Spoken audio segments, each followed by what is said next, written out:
আমরা 2024 অতিক্রম করে 2025-এ যাচ্ছি। তো সবাইকে অন্নপূর্ণার তরফ থেকে অগ্রিম বছরের শুভকামনা রইল সবাইকে। প্রথমেই নমস্কার, আমি ডক্টর সুদর্শন চক্রবর্তী, আমি অন্নপূর্ণার কর্ণধার। তো আগামী বছরের যেটা সবাইকে বলা, ঠান্ডা এই মুহূর্তে একটু বেশির দিকে আছে আমাদের এই অঞ্চলের মধ্যে। তো সবাই যাতে সুস্থ থাকেন, ভালো থাকেন, সেই হিসাবে শীতের পোশাক আকাশ মানে যেরকম দরকার সে অনুযায়ী করুন।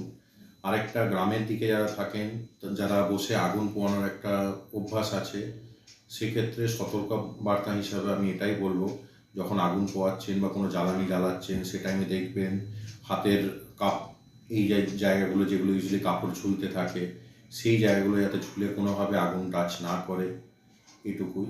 আর কিছুদিনের মধ্যে হয়তো শীতটা একটু বাড়বে, তো সেই হিসেবে যতটা সম্ভব প্রোটেকশন নেওয়া, স্পেশালি কান, যারা বাইকে ট্রাভেল করছেন তো সেরকম প্রোটেক্টিভ মেকানিজম, হেলমেট অতি অবশ্যই করুন। এখন কুয়াশাও হচ্ছে প্রচুর পরিমাণে, তো সেই হিসাবে যেটুকু অ্যাভয়েড না করলেই নয় সেটা অ্যাভয়েড করুন। বাকি কাজকর্ম সবাইকেই করতে হবে। অগ্রিম বছরে সবাইকে জানাই শুভ অভিনন্দন ও শুভেচ্ছা। ধন্যবাদ।